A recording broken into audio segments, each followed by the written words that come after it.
Well, welcome everyone. I am Cheryl Yuran, the Chief Human Resource Officer for Absorb Software. And thank you for joining us for today's Ally Chat in recognition of World Mental Health Day. We are committed to breaking the silence around mental health in the workplace. And it's my sincere pleasure to introduce our presenters today. An Absorb customer, Mental Health Innovations, they're committed to rehumanizing the workplace and beyond through training and peer support programs. And they've offered to share a portion of their training program here today, and we're incredibly grateful. So while I'll let them do their own full introductions, I introduce you to Deborah Watring-Ellis and Patricia Borsato from Mental Health Innovations.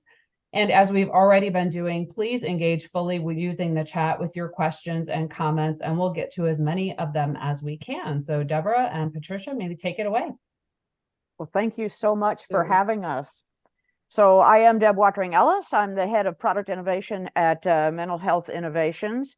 And so I was the actual representative of Mental Health Innovations that's initiated our relationship with Absorb with Don Landry, who's on the call. So we thank Don for being here and thank Absorb and all the rest of the team for the great support you've given us and helping us to achieve our goals. At Mental Health Innovations, what we do is we provide non-clinical support services to and social support services to support mental health in workplaces as well as in healthcare settings. And my own background is one from the corporate world, from instructional design and facilitation, and then I've been with Mental Health Innovations for the last 5 years. And it has been a pleasure to be associated with such an amazing team. We'll talk more about that in a bit. But Patricia, you want to let everybody know who you are? Sure, Deb, thanks. So my name is Patricia, as Cheryl mentioned, and I'm actually looking after our marketing and social media, as well as promotion and all client-facing materials that you'll see. I've been with MHI since 2020, but actually working on and off with them in various capacities. I've been in the mental health and wellness space probably for a couple of decades now in some capacity. So really a strong advocate for the work that MHI is doing and other leaders that are out there that are looking to change the conversation on mental health. So I'm really looking forward to today's discussion, and I'll just be assisting Deb. I'll be monitoring the chat, and if you have any questions, concerns, feel free to type those in as we go. So we'll go ahead and get started. And as Patricia mentioned, reach out to her if you would like, if you in any way feel sensitive that any topics have become sensitive, if you're uncomfortable in any way and with the conversation, please reach out directly to Patricia in the chat. Want to invite everybody to speak openly in the chat and comment on the conversation that's taking place. And we will keep that monitored throughout the whole session. So let's get started. And there we go. So why we're here today? Well, it is World Mental Health Day. And so we are breaking the silence around mental health, or at least that's our hope today. Working in these days is tough. Everybody works hard, but in the last few years, the COVID pandemic has changed our lives, and it's made it tougher on everyone. Even in spite of that, before that, we know that stress accumulates both in our personal lives and our professional lives. And although I grew up in a time when we were told, leave your personal stuff at home, we're at work, we don't talk about that here. We don't talk about mental health stuff. In reality, all of the stresses and pressures in our lives accumulate, and it's impossible to separate our work lives from our personal lives, and it affects what's going on in our lives, both at work and at home, affects our ability to perform our jobs and to perform our jobs well. So with today, we want to take a little time out. We want to turn our attention to talking about ourselves and taking care of ourselves, and we want to talk about how we can also help take care of and support each other, especially when it comes to this topic of mental health. So that's why we're here today. We know that people struggle. You can read all kinds of data, and today with Mental Health Day, if you're on any kind of social media, you're seeing statistics all over the place. a common statistic, 1 in 4 North Americans live with diagnosed mental illness or substance abuse. That means that if you're in a team of 12 people, just think about your own work team, a team of 12 people, that at least 3 people in that team are struggling with depression, anxiety, PTSD, or some sort of substance abuse. What's really appalling about these numbers is that is just what's diagnosed. That means you've gotten the opportunities to see a clinician, you've been through a diagnostic procedure, and you've met the qualifications to be diagnosed with a mental condition. When you add in all of the other just stresses and anxieties that people don't report or they don't get diagnosed. I just saw today a recent study from Deloitte Touche saying that over 50% of young people today report having suicidal thoughts. Over 50% of young people having suicidal thoughts, and that was a 2023 study.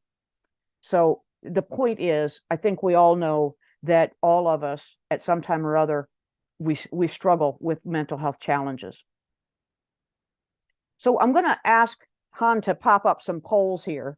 And I'd like to get you to weigh in on your answers to some of these questions. So Han, could you put up the first poll for us? So do you have someone in your life that you know is struggling with depression, anxiety, or substance abuse? Just take a second there and click in your experience on that question. After we've gotten most everyone responded. Han, these folks are quick on the trigger. They're experienced with this. Mm-hmm. Do you want to show the results? 89% of us, I believe, say yes, that we have someone in our lives that are struggling or have struggled. Not unusual at all or surprising, I don't think, since most of us are reporting that we have that in our lives. When we've done this over and over in different settings, it's almost always somewhere between 70 and 90% of people reporting that they do have people in their lives that struggle. So Han, let's see another question.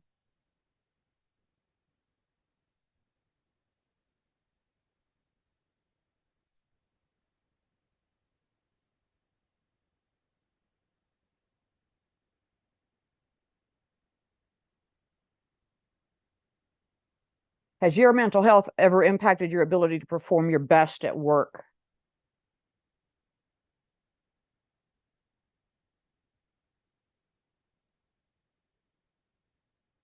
Nobody can see what you're saying. This is an anonymous poll, so you don't have to worry.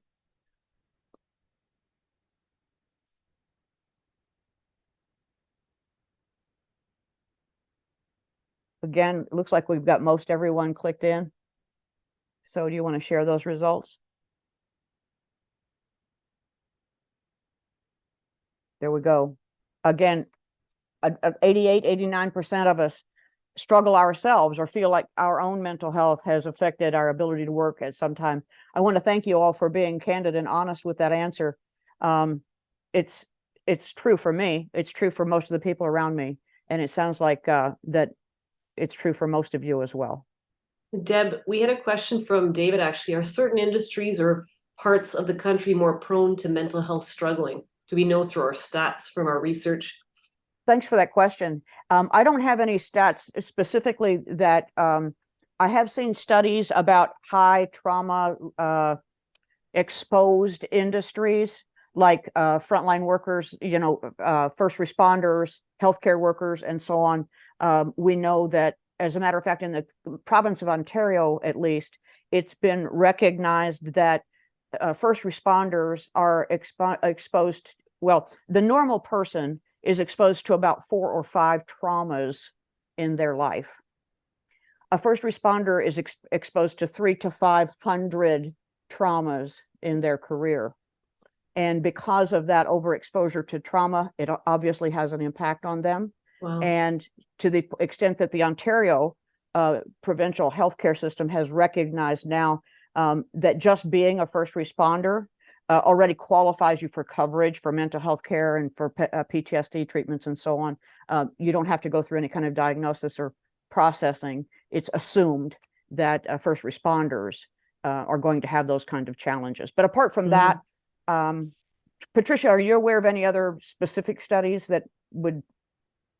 Yeah, I mean, it's all relative to. It depends on scenarios. For example, there are parts of in the East, right, that parts of they're more prone to mental health struggling. I know, and then the male versus female population due to conditions, economic conditions. So there has been heightened awareness, for example, in India, heightened awareness around mental health in men particularly, and just due to the fact that the nature of the work they do and the pressures to provide for family. So those are some of the studies that I've come across. We have a couple of more questions too. Can you expand on that question when it comes to generations, Gen X versus Gen Z, I guess in terms of the impact? Yeah, thanks, Reagan. I don't have at the tips of my fingers, I don't have statistics that make a difference, that makes a distinction between those generations. If you're referring to the data that I was just saying on the Deloitte Touche, I don't have that segmented by generation. I'm sorry. Yeah, I think there's a lot of these are a lot of great questions and all around the research that's out there. And if we can, if we come across anything, we definitely will post that on our timeline, through our LinkedIn timeline. We're very good about, trying to back, any kind of information that we share with some stats. So wherever we can find that, we will share it. William had a question too, or he mentioned that he's heard that engineers have a higher rate of children with autism spectrum disorder. Are there any studies that have evaluated this? To my knowledge, yeah, I'm not sure. I'm not aware of any either, William. That's very interesting. It makes me want to go pursue that as well. So as Patricia said, thank you, and keep these questions coming, whether we've got the answers or not. Keep them coming, please. If we can uncover anything, there is going to be a post webinar communication. You're going to get the link for the recording of this. You'll get some reference material that we're going to cover today. And so if we can come up with anything for that, we will share it with you in the post communication. 100%, because we're getting some really good questions here that I'm noticing. Yeah, so I don't know. I don't know, Deb, if you want to keep going with the poll or you want to answer. There's one more. Let's get this one more, and then we'll go on with the poll, and then keep them coming. Okay, sounds good. So, has there been a push to have companies bring back personal days, mental health days, if you will? That's a good question too. If we've seen a trend across companies that we've worked with.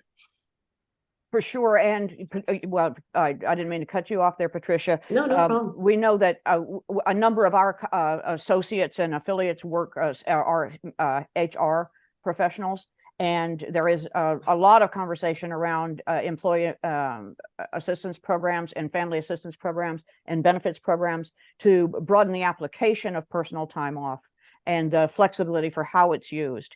And then again, in some of these sectors, I'm not sure if it's by sector or by the company itself and where their values are and the priority they're placing on psychological health and safety. But a lot are increasing coverages for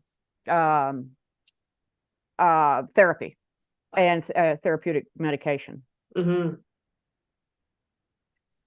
Okay, let's move on and get to the third question in our poll.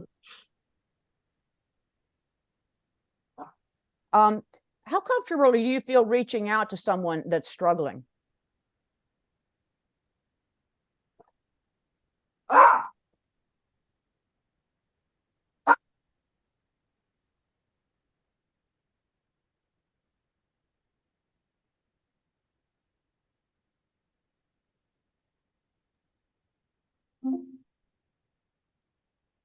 Hey, everybody's looking at the questions and ready for the answer to click in when they come up there. So how comfortable are you?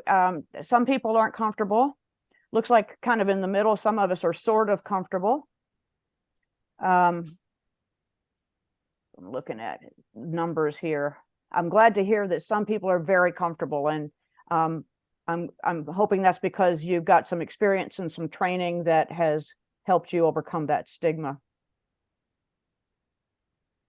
One thing that we hear is it's human nature to want to reach out and help each other. We like people, we like being around people, like we like supporting each other. And so when it comes to like in the workplace, if we see someone come to work on crutches or they've got a bandage on their ankle, it's easy for us to reach out and say, here, let me carry your bags for you. Let me open the door. We want to help each other. Unfortunately, that's not always the case when it comes to reaching out and supporting each other when it comes to mental distress. And so I see a little bit more hesitation in the numbers here. And that's what we see across the board, that people are more hesitant to talk about mental health. So, Han, let's see the last question, and maybe we can dig into that just a little deeper.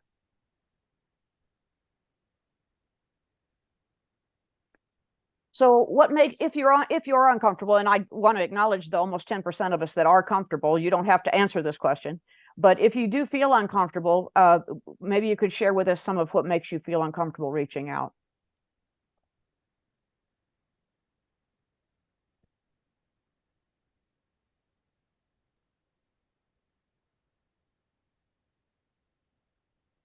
There you go. And I see some people are answering in the chat as well.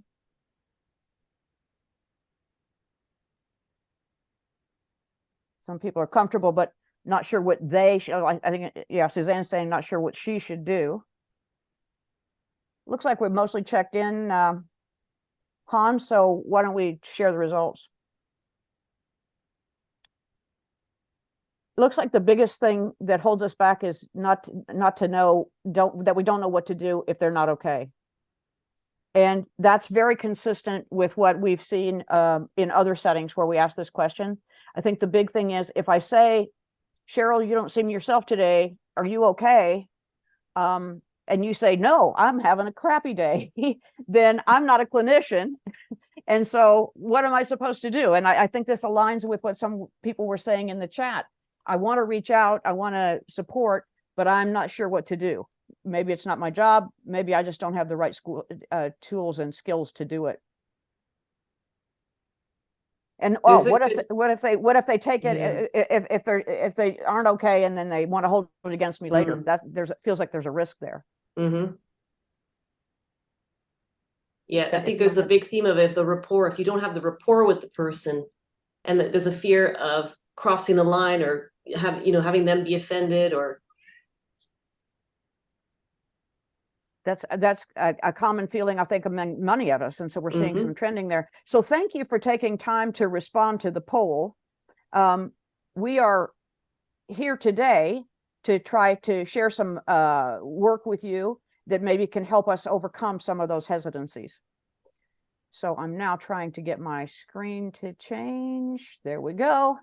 So what we'd like to talk to you about today is a program that we call We Care, that is called We Care. And we're just going to give you some of the highlights from that program and some framework that program is built on today. And it is an online learning program that we host on the Absorb platform, and it's available to the public. And we also use this with many of our clients. So the We Care program, it's a e-learning program that's meant to keep little problems from getting to be big problems. And so when it comes to mental health, something else that we know, and we talked about earlier, is how all of the stresses and challenges of life tend to accumulate and come together to push us sort of over the edge sometimes. So the idea is if we can notice in ourselves and in others that we're getting stressed, that we're getting pushed over the edge, then we can do something about it. And maybe help it from escalating and becoming a full diagnosed mental illness. So that would be the whole idea, is we would each pay more attention to each other and reach out and offer some support to keep the little problems from getting to be big ones. So I'm going to play a real quick video from our partner in Australia, Graham Cowan. Graham was actually the originator of this program, and he's going to tell you why and a little bit about how it came to be. And you know what? I just wanted to be sure the sound, Cheryl, give me a thumbs up if the sound is working okay. Do you have someone in your life that struggles with depression, anxiety, or a substance abuse problem? In my experience, most people do. In fact, when I ask this question in my presentations and ask people to raise their hand, usually between 70 and 90% of people do. Congratulations on doing this course. Although it's only 20 minutes, I'm really confident that you will learn how to show that you care, how to ask, are you okay, with empathy, and to guide people in the right direction. I'm Graham Cowan. I'm the co-founder of Factor C, and I went through a profound depression for 5 years. I really felt hopeless, but I wrote a book called Back from the Brink, and in that book I surveyed over 4,000 people to find out what worked best in their recovery. And we came up with an acronym called I CARE, and that stands for I is for identify, how you know if someone's not themselves. C is for compassion, how you put yourself in their shoes. Ask, are you okay, with empathy. A is for access experts, guiding them to GPs, employee assistance programs or helplines. R is for revitalising work. Work is really important to our recovery, and people are better off being connected with their workplace than being at home by themselves staring at the wall. And E is for exercise. Once again, thank you for committing the time. I'm really confident with your help, we can help create a more caring, a more supportive, and a more resilient workplace.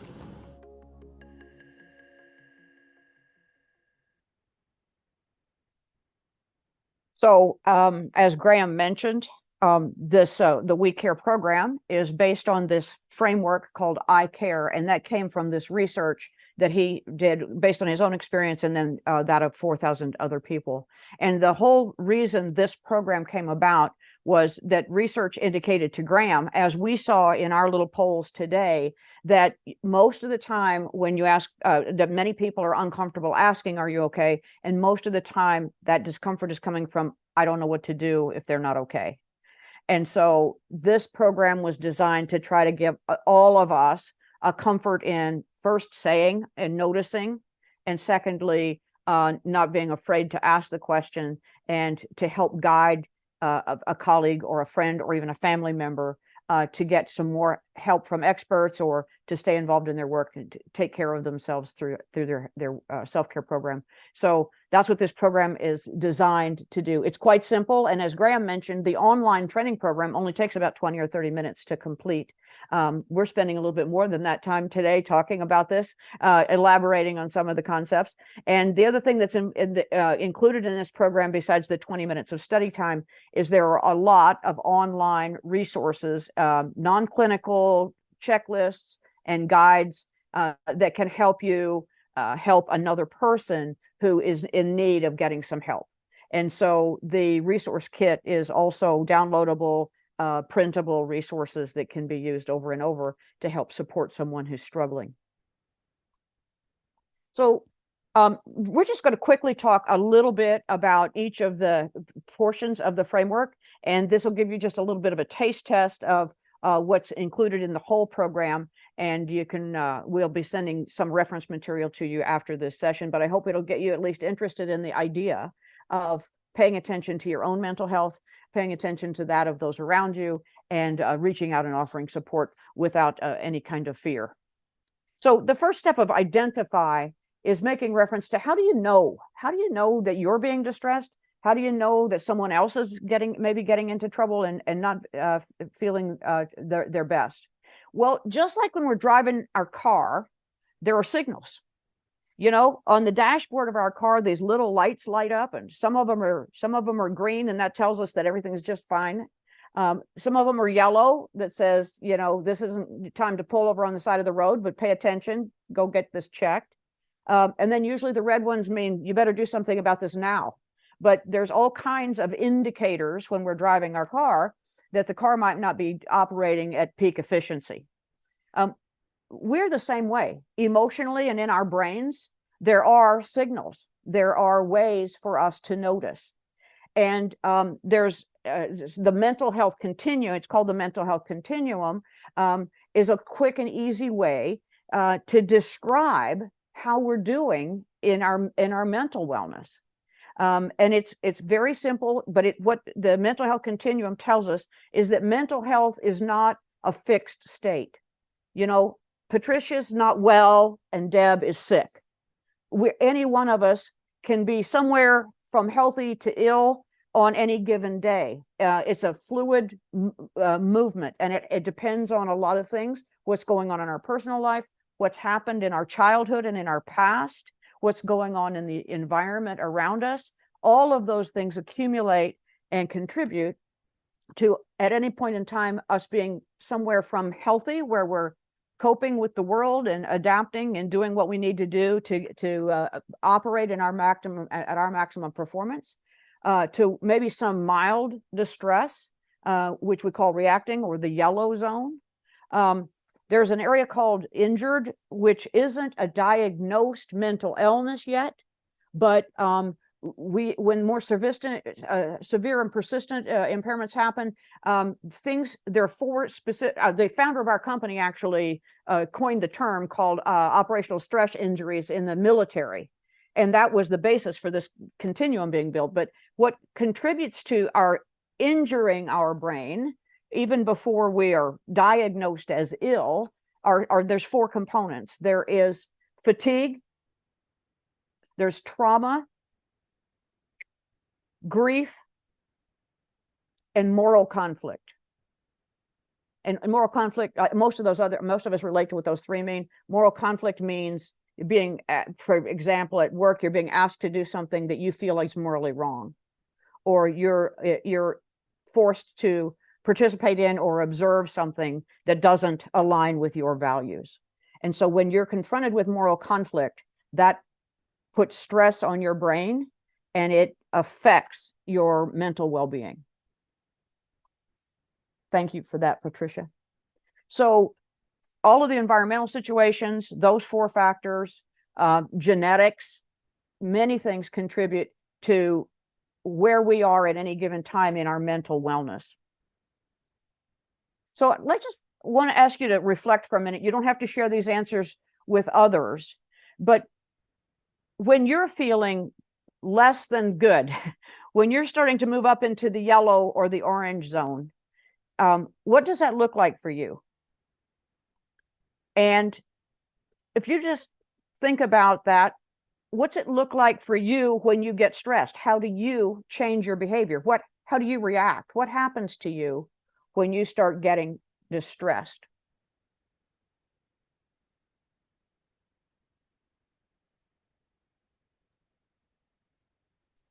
So in our training, a lot more extended training, we would explore that more often. In the online program, we can offer some suggestions for you about what to do depending on what you notice in yourself when you're reacting and being distressed.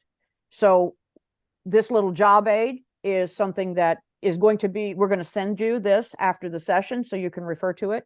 It's available online in the We Care program, but basically it goes from when you're healthy, being sure that you focus on what you're doing and you take care of yourself and maintain that healthy state. But when you start to feel stressed and you start to see the signals that you're moving up in the stress factor, then you have to get more deliberate and pay more attention to recognizing what your limits are, getting more rest, taking care of more exercise. And sometimes when you start getting more into the orange and the red zone, it's important to talk to someone. It's to seek support, not to try to gut through it, but and to be, just pull up your socks and, move on with it. But to recognize that there's 3 really important elements to maintaining mental health and in recovery when someone is even diagnosed. Therapy is very, very helpful. There are drugs, pharmaceuticals that can be very, very helpful. And the 3rd major component is social support. And it's been proven for all of those factors that social support is one of the most important elements in maintaining mental wellness. Even before a diagnosis, social support can be one of the biggest indicators in maintaining wellness.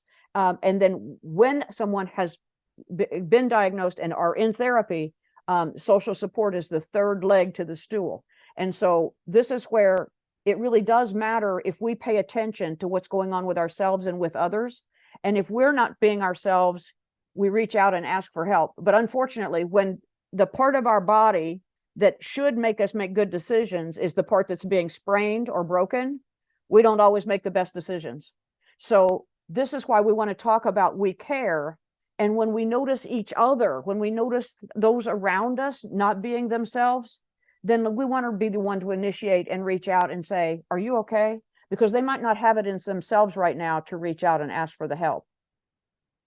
So that's what we want to think about when we start seeing somebody showing up signs that they're being distressed, because social support is what they need. And then sometimes that will lead to the need to get into therapy, to get some prescriptions, and to get serious help for serious challenges.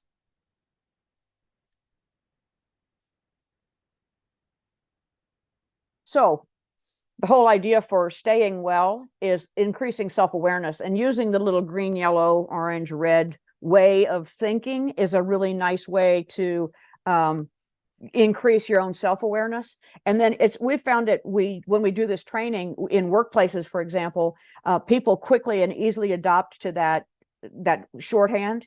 And I know we often find each other saying, I'm how are you doing today? Well, I'm a little yellow. I may be pushing the orange, but it's a way of a shorthand of talking about how you're feeling. We've already made the point that social connections are very important, and regular self-care, meaning taking time for ourselves. And we're not just talking about bubble baths, we're not just talking about running marathons either, but we're talking about eating well. We're talking about being involved with a higher purpose, doing things that are creative and that give us creative releases. So we'll talk a little bit more about that in a little while, but the whole idea for staying in a healthy place is strong social support, pay attention to how you're feeling, and take care of yourself.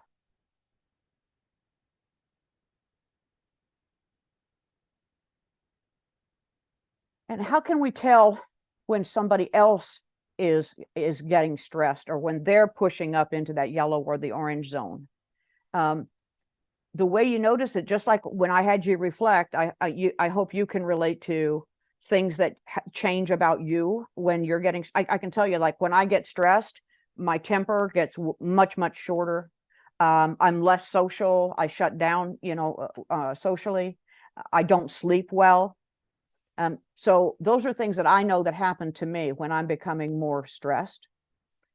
Different people react in different ways. Some people talk more when they're nervous and getting distressed, whereas some people shut down. So everybody's different, but what you can watch for in others is watching for a mood change. You can watch for changes in physical appearance. They might not be taking care of themselves in the same way as they typically, or for example, my wife lives with an eating disorder. I know that she's not doing well when she starts losing weight.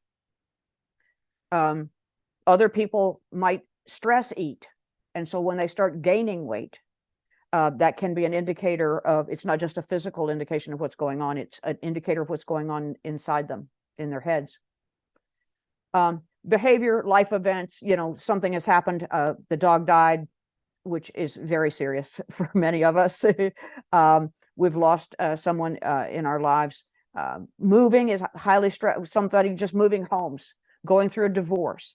All of those things are the things that you can watch for in our colleagues. And when you see that they're going through tough life situations like that, or you see changes in their typical behavior, then that's an indicator they might need just a little support right now. So you might just want to say, hey, Cheryl, I noticed you're just not yourself today. Are you okay? It's just that easy. And the best way of all is you can do this most effectively with the people that you know the best. And so at work, it's worth taking the time to get to know your teammates and your colleagues. If you're a leader, the more you know the people who work for you, the quicker and easier you'll be able to recognize when they're not themselves. Patricia, I'm not paying attention to chat, but I'm seeing things pop. Have we caught most of it? We're good. Yeah, we're just having some back and forth comments. All right, good. Good. Yeah. All right, so All right. Well, then, so that's some highlights about what we can do to identify stress in ourselves, and we can identify when someone near us in our family or on our workplace that is not feeling themselves. So the next step then is, when we see that happening, we want to reach out with compassion, and it's doesn't have to be overly complicated. It just takes that true caring and just asking the question, are you okay? And it can make a huge difference. It can change a life. And I've heard testimonial after testimonial. Stefan, the founder of our company, tells how one of his leaders in the military, just reaching out to him saved his life, and just in a conversation. Graham Cowan tells story after story about how it changed his life, just having someone reach out and show that they cared. And there's studies and data that shows that social support is a huge indicator of helping someone deal with their distress. So it can make a big difference. Just ask, are you okay? And there's basically 4 steps in the conversation. It's very, very simple. We call it ALEC, but it's ask, are you okay? And then just listen without judgment. You don't have to have answers, but you just have to have space and listen. And then if that person is really struggling, then encourage them to take action to get help or to change their situation. And then the other final is to follow up. And the day or 2 or so after you've checked in with someone, just let them know that you remember and that you still care and that you paid attention to what they had to say. And you just check in again and say, how's it going? Are you making any progress? Have you had a chance?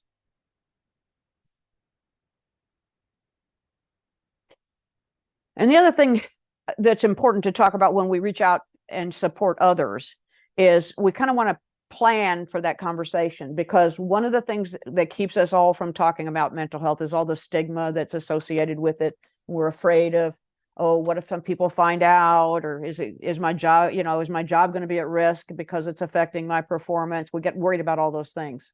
So when you want to talk to someone about their mental state, how they're doing, then you want to be sure that you're in a good place to do that. And what's your purpose? Well, you're not there to fix anything. You're not a therapist. Your purpose is to just let them know that somebody noticed, that they're important, and that there's somebody there to talk to, that there is support. You care, you can listen, or you can help them find the help they need through the employee assistance program, through the church, through a counselor in the community, there's lots and lots of resources. And then figuring out what you're going to say, the whole, are you okay? And then ALEC, just help us. It's pretty simple to do. But choosing when and where too, so that you can maintain privacy and confidentiality, and that person can be comfortable speaking to you at that time. I really here just make a note. We don't have lots of time, so I'm just going to comment here. Don't be afraid to ask, are you okay? And have someone just blow you off and say, no, I'm fine. Or why do you ask? What's worse is why do you ask? What's wrong? Again, when our brain is not functioning properly, we can tend to be paranoid. We can tend to shut down and not welcome support. You don't have to push, and don't get your own ego in the way. If you say, hey, I've noticed that you're not yourself today. Are you okay? And then they blow you off, that's fine. That's just fine. Because I don't know any human being that doesn't want to be seen and acknowledged. And whether or not they tell you that doesn't change the fact that they were seen and acknowledged. And you can be surprised at how far that can go. And I see a comment that says they might come back later. Yeah. And that has happened to me, where, you reach out to somebody and they kind of blow you off, and then they come back later on the second or third time they're ready to talk. Mm-hmm. So moving on in the I Care framework, the next step is to access experts. I'm not going to spend a ton of time here. You have in your own companies, you probably have employee assistance programs. You probably have resources. You have resources in your communities. There are resources online with the Canadian Mental Health Association. There's tons of free supports available on the internet and online and in the communities in Canada and in the US. In the We Care program, on the online program, there are 14 different checklists and resources to help prepare for a meeting with a psychiatrist if you've never met with a psychologist before, to look at what resources are available in your communities. So there are resources in the training program, there are resources on the internet, and there are resources in the community, all that you can help encourage someone to take advantage of to get the help that they need. The last two steps I want to just mention quickly. Graham mentioned revitalizing work and how important it is that people stay engaged. If you're not doing well, it might be necessary to take some time off work and to go through your employee assistance program and to take a short leave. That's not always necessary. And if it is, we hope that the workplace that you're in will support that. But the thing that I want to make the point about this is when people isolate and they're not engaged in meaningful activities, that's when they get worse. Even if we can't work at our full capacity, working on a reduced workload contributes to mental wellness because it gets us outside of ourselves and focusing on something else. And even when we can't be engaged in our regular work, being involved in volunteer work or being involved in some other purpose that takes us outside of thinking about what's going on inside me and focusing on what's going on outside in a bigger cause, that is a huge contributor to mental wellness. As is exercise, which is the E in the eye care framework. And at Mental Health Innovations, we like to talk about more than exercise as contributing to self-care and wellness. It's a part of it, but there's taking care of ourselves psychologically and socially and being engaged and connecting socially. There is the physical exercise, keeping our brains working, learning, being challenged, cognitive health, self-care is important. When we talk about spiritual, we're not talking about going to church, but we are talking about communing with nature, going to church, being involved in something that is important to you and a higher purpose than you. Taking care of our financial well-being is a huge a part of taking care of ourselves, because stress, one of the biggest stressors in our lives is often financial. And so planning a budget, making a savings plan, even if it's a very conservative one, controlling what we can about our financial situation contributes to our feeling more settled and maintaining a stronger mental health state. So I feel like I've been running pretty quick there, but I just wanted to get us everybody a taste of the eye care framework and what some of those elements are that contribute to our mental well-being. And before we get into wrap up here, I just wanted to see, Patricia, have you got anything from the chat that we have one just coming up. Does antidepressant medicine actually help, or is it placebo? Is it better handling a depression without medication? Does some people have higher likelihood of depression due to brain chemical imbalances or generationally pain passed down? So it's more something specific around the healthcare piece of it, which I believe we aren't qualified to address. There is another question. Any insights on return to office impact on mental health and the level of engagement at work? Yeah, there's a couple. I do want to echo what Patricia said. We are not clinicians. Mm-hmm. We do have trained clinicians in our team, but the services that we provide are non-clinical, and what we focus on and emphasize is that third leg of the stool, social support. And so our job would be to encourage you to talk to your healthcare provider about antidepressant drugs and whether they're right for you. They do Mhm. work for some people, and different medications have different impacts on different people. And Mhm. so we would encourage you to talk to your health care provider on that one. 100%. The one, go ahead, the Yeah, second any one. though, Patricia. insights? Yeah, any insights on return to office impact on mental health and the level of engagement at work, which I know we have seen a lot of interesting stats around that piece. Yeah, Patricia, you want to go first? You looked at the data much more recently and currently than I do. So do you want to talk about Yeah, some I of the think the stuff you've been return to seeing? office impact on mental health, level of engagement. There's been a number of studies that have been done.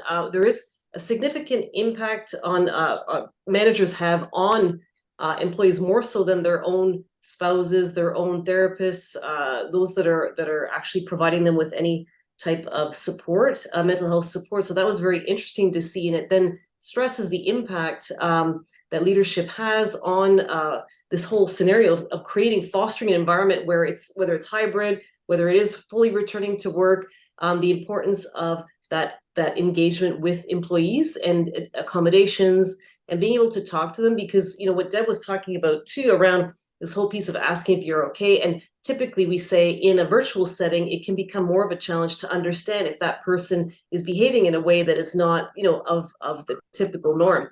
So these are things that we have seen, and there are a lot of studies still coming out that kind of do indicate that yes, there is an impact on the return to office. There is impact on level of engagement, and it's really what we're more interested in is seeing what is being done about it and how that sort of is changing the stats. Yeah, and I think it all goes back to that we're seeing a lot of data, especially about this hybrid work environment and return to work and everything. What it comes back to, in my observation, is no two people react the same. When we go back to the continuum and what pushes you up the stress level and what pushes me up the stress level Exactly. are different. And so, for example, when we went virtual, introverts like myself went to heaven. I loved being able to work from home, and I loved not going to the office, and I loved not having to talk on the subway and to interact with other people. And so that improved my mental wellness when I got to work from home. So it stresses me to have to go back to the office and to interact. Patricia and I just had a meeting. Our company is a virtual meeting. A virtual company. And so at the end of September for a week, we all came together, or many of us came together and met in the same room for several days in Toronto. That was hugely stressful for half of us. The other half have been starved in this virtual environment. We're thrilled to be there.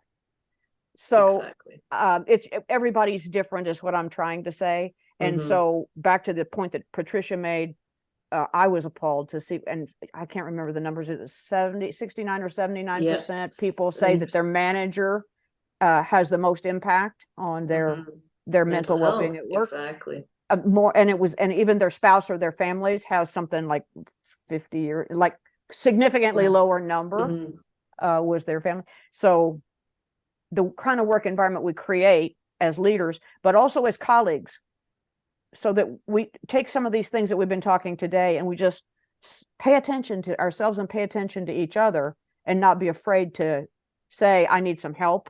I'm not doing well. I need a mental health break. Those are all appropriate things to do. 100%. And more appropriate than they used to be. So Deb, there is another question about, have you found that since the pandemic, there is simply a higher level of stress and more mental health challenges across the board? And I would say again, yes to this, and perhaps what I've read as well through research and just through studies, that it's just exacerbating what was already an existing concern. So it's actually brought to light the fact that there, as Deb was mentioning in the beginning of the presentation, there are so many more within that stat of the 1 in 5 or 1 in 4. But what about those that have not been diagnosed? What about those that have not reached out for assistance? So figuring that with the pandemic, I believe it exacerbated, but it highlighted what was already an existing issue. So 100%, I would agree based on what we've seen. And Deb, if you want to add to that as well. Yeah, I was just trying to recall the studies that, but I've read numbers as much as doubling the level of reported stress since the pandemic, and it seems to be continuing. Also, like the pandemic's not over, although some people say it is, but it's not over, and so people are still struggling with COVID, and people are still struggling with the whole hybrid work environment and the return to work process. So without statistics at hand to quote, yes, you are right. It absolutely has exponentially, I guess, increased. Yeah, 100%. If we think of the mental health continuum as well, it's like you're when you're in it. So when we were in the pandemic, we had this heightened state of fight or flight. It's the awareness, we're go, go, go. We're trying to make things happen. And it's only when that dies out, right? The threat, so to speak, sort of goes away. And then we start to feel those side effects, the impact. So I think a lot of that is coming out. Well, I believe strongly that a lot of that is coming out now.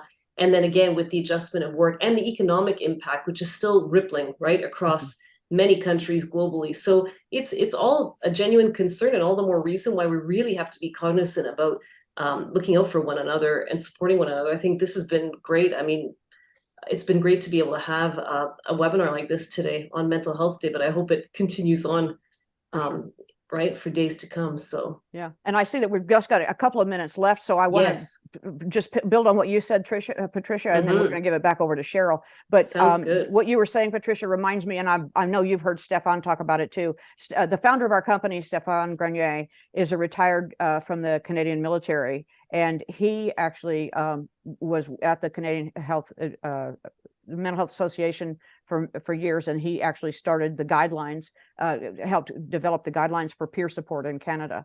And so Steph, when the pandemic started, spoke to us about how it related directly to him to being deployed in military on a military tour of duty, because he talked about how traumatic it was right at the first, and you're very disoriented and you don't know what you're going to do, and then you kind of calm down and just focus on what has to be done, and some stabilization occurs. But the third phase was we get tired of it, and we start taking risks that we wouldn't have normally taken, and so we start getting really risky. And then the fourth phase is when all the pressure is off, and when you get back home is when all the damage shows up. Exactly.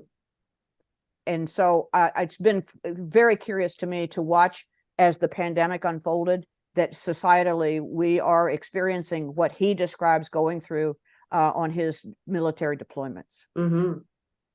Yeah, that's a good point. So with that, I just want to mention that if you're interested in learning more about any of these topics, you can go online at MHI Learning. Patricia's going to drop that link in the chat for you. You can go to mhilearning.com. The full We Care program is an online program. Graham says it takes 20 minutes. Old people like me take 30 or 40 minutes to do it, but it costs $95. It comes with 14 downloadable and printable resources that we talked about. If you're at all interested in that, to do it with your family, your friends, your work colleagues, we would encourage you to do that. We also have a 3-hour version of this workshop that we've done today, specifically focused for leaders. A 3-hour virtual workshop, deep dive into the iCare framework and how to apply that at work. That's coming up on November the 16th. And again, at mhilearning.com, you could register for that, and with a credit card for $250. By the way, the $95 We Care and another promoting wellness reading assignment is included in the $250. So if you're at all interested in that, visit us at mhilearning.com. You might be able to navigate it fairly well since it's running on Absorb. So, and if you'd like any other carry on any other conversations about mental health and your mental health in the workplace, how to support your colleagues, we would always love to talk to you. You can reach any of us at the info@mhi.com. Great. Thank you, Deb and Patricia. I learned a lot. And I think one of the takeaways I'm going to try and incorporate is I love the colors. Just to be able to say, I'm a green, I'm a yellow, I'm heading towards orange, might want to give me some space. I think it just, the more we can normalize and make those conversations easy, the more we can have candid conversation about it. So I do love that piece. And thank you everyone who showed up today and engaged in the chat. We really, really appreciate your making time for this session and engaging as well as you have. And again, feel free to reach out to Deb and Patricia and their organization. I think there's a lot of great resources there we can all learn a lot from. So thank you so much. Thank you. Thanks, Cheryl, and Thank everyone you. for taking the time to pay attention to mental health. Have a great evening. Thanks, everyone. Thanks.